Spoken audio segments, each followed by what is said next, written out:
Merhaba arkadaşlar, yepyeni haberlerle karşınızdayız.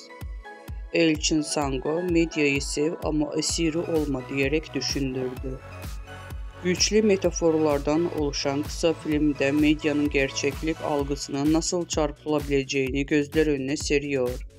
Elçin Sango'nun fotoğraflarında görünmemesinin medya tarafından tükenilen bir figür haline getirildiğinde gerçek kimliğinin kaybolduğunu sembolize ediyor.